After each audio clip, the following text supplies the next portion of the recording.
ওকে, আসসালামু আলাইকুম। আজকে হচ্ছে আমরা ডিটারমিনারের সঠিক ব্যবহার ও প্রশ্ন সমাধান ব্যাখ্যা সহ এর ২ নাম্বার ক্লাস আজকে। সো আমরা শুরু করতে যাচ্ছি। খুব মনোযোগ দিয়ে খেয়াল করবেন। এই চার্টটা তো আপনাদের মনে আছে, তাই না? এই চার্টটা আসলে আমি গত ক্লাসে বুঝিয়ে দিয়েছিলাম। আসলে এগুলো কখন কোনটা ব্যবহার হয় এটা আপনারা একটু দেখে নেন। তারপর আসেন আমরা প্রশ্নে চলে যাই। 11 number, which determiner fits in the blank? এই ব্ল্যাঙ্কের জন্য মানে এই জায়গাটার জন্য এখানে কোন ডিটারমিনারটা আসলে অ্যাপ্রোপ্রিয়েট অ্যাকচুয়ালি? এ নাকি এন নাকি দা নাকি সাম? আসেন আমরা খেয়াল করি যে এখানে সাম হবে কিনা। সাম হবে না, কারণ সাম তো বেশি কিছু আর কি বোঝায়। সো চাইল্ড কিন্তু আসলে সিঙ্গুলার, ঠিক আছে? প্লোরাল হইলে মানে চাইল্ডের প্লোরাল তো চিলড্রেন। সো প্লোরাল হইলে সাম হইতো, সো সাম বাদ। ওকে, যদি বাওয়েল সাউন্ড হইতো তাহলে কিন্তু এন হইতো। কেন বাওয়েল সাউন্ড না, সো এন্ডও না। তাহলে কি হইতে পারে? দা হইতে পারে নাকি? দা হচ্ছে নির্দিষ্ট কোনো কিছু বোঝাইলে। আচ্ছা, এখানে চাইল্ড, কোন চাইল্ড কি নির্দিষ্ট আছে? না, তাহলে দাও হবে না। তাহলে এ হচ্ছে appropriate. A child is playing outside. Number 12, which sentence is correct? কোন সেন্টেন্সটি কারেক্ট? আচ্ছা, আই হ্যাভ মেনি মানি। মানি হচ্ছে আনকাউন্টেবল, আনকাউন্টেবলের আগে মেনি হয় না, মাছ হইতে পারে। সো মেনি হয় না, সো এটা বাদ। আই হ্যাভ এ মানি, মানি আসলে আনকাউন্টেবল আগেই বলছি, সো এ হবে না। তারপরে I have few money. I have few money মানে ফিউ মানে একটা নেগেটিভ সেন্স আর কি। তো যদিও এটা আমরা বাদ দিলাম, কিন্তু মানির আগে তো ফিউ বসে না, সো এটাও বাদ। আমাদের আনসার হবে এইটা। তারপর আসেন number 13, choose the correct determiner for the blank I don't have dash books. So বুকটা হচ্ছে কাউন্টেবল নাউন। ওকে, সো যেগুলো হচ্ছে আনকাউন্টেবলের আগে বসে গেলো বাদ, মাছ বাদ, লিটল বাদ, যেহেতু এটা কাউন্টেবল, বুকসটা কাউন্টেবল। সো মেনি হইতে পারে, ফিউ হইতে পারে। তাহলে এখানে কি হবে, ফিউ নাকি মেনি? দেখেন, I don't have few money, so এটা কিন্তু ডোন্ট অলরেডি কিন্তু নেগেটিভ করা আছে। সো ফিউটাও কিন্তু নেগেটিভ সেন্স দেয়, কিন্তু এখন যদি আমি ফিউ বসাই দিই তাহলে কিন্তু দুইবার মানে নেগেটিভ হয়ে যাবে, তাহলে রিডান্ডেন্সি হয়ে যাইতে পারে। সো সেই জন্য ফিউ হবে না, হবে হচ্ছে মেনি। তারপর হচ্ছে number 14, which one is correct? কোনটা কারেক্ট? আসেন আমরা খেয়াল করি, আই নো সাম পারসন। ওকে, সাম হচ্ছে প্লোরাল এবং পারসনটা কিন্তু সিঙ্গুলার। তাহলে প্লোরালের পরে তো প্লোরাল হওয়া দরকার, তাহলে এটা সিঙ্গুলার, সো ভুল আছে, এটা হবে না। তারপরে এটা খেয়াল করেন 2 নম্বরটা, I know a person in the room. এইটা আচ্ছা আমরা একটু পরে দেখব। আমরা 3 নম্বরটা খেয়াল করি, I know much person. Person হচ্ছে কাউন্টেবল, সো কাউন্টেবল আগে মাছ হয় না, এটাও বাদ।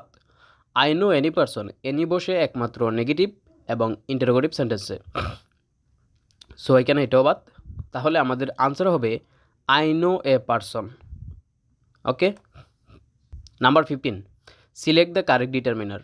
I have little money, I have a little money, I have few money, I have much money. এখানে দেখা যাচ্ছে সবই হয়ে যেতে, তাই না? আসলে আমরা বাদ দিই। মানিটা হচ্ছে আনকাউন্টেবল, আনকাউন্টেবলের আগে আসলে ফিউ হয় না, ফিউ হয় না, সো এটা বাদ।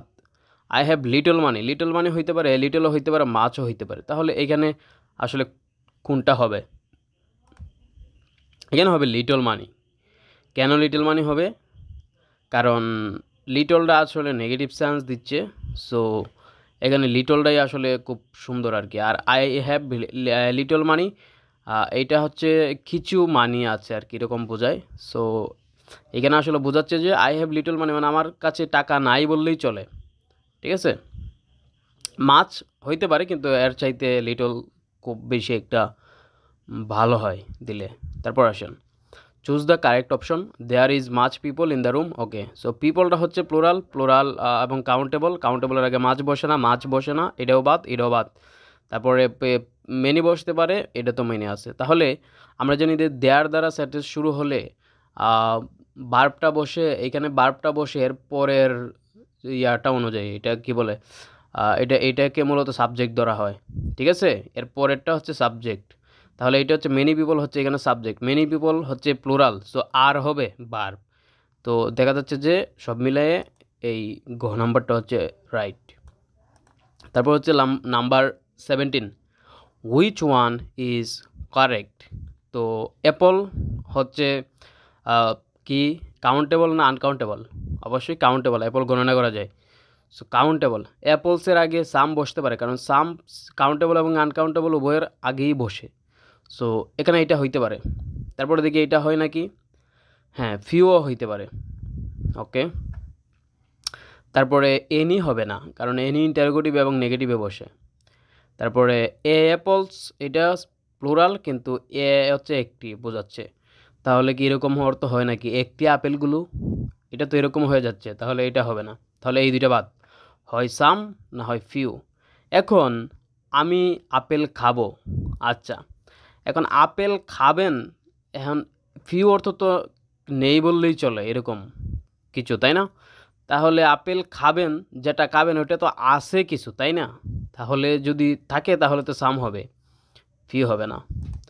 Number 18, dash child was playing with toss. Okay, so এখানে কি হবে? এইখানে আসলে সাম হবে না, এটা আমরা বুঝতে পারছি। তারপরে এন তো হবে না, এটাও বুঝতে পারছি, কারণ এর আগেও একটা চাইল্ড দিয়ে আসছিল, এটা আমরা ব্যাখ্যা করেছি। এখন এখানে এ হতে পারে বা দা হতে পারে।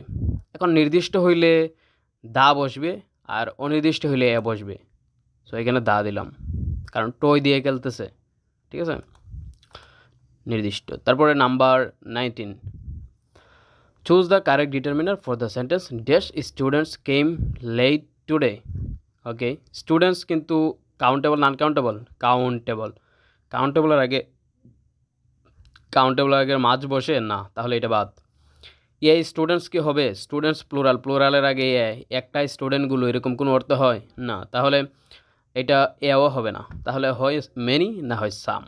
ওকে, তো আমরা দেখি যে মেনি হবে নাকি সাম হবে, কনফিউজ, তাই না? মেনিটা আসলে আমরা বলি অনেকগুলো স্টুডেন্টসের ক্ষেত্রে, ওকে মেনি বসাইতে পারি, সামও বসাইতে পারি, কিন্তু এখানে মেনিটা হচ্ছে অ্যাপ্রোপ্রিয়েট। ওকে, তো সামরা কেন আমরা ব্যবহার করতে পারলাম না এখানে, এইটার উত্তরটা প্রথম ক্লাসে দেওয়া হয়েছে, আপনারা দেখে নিতে পারেন। Which determiner fits in the blank I need dash apple. Okay, so এইটার উত্তরটা আমি দিতে চাচ্ছি না অ্যাকচুয়ালি, এটার উত্তরটা আপনারা দিবেন, কারণ আপনারা এত করে কী শিখলেন না শিখলেন এটা জানা দরকার, সেই জন্য কমেন্ট করবেন এটার উত্তরটা। সো ভালো থাকবেন, সুস্থ থাকবেন, দেখা হবে পরের কোনো ভিডিওতে।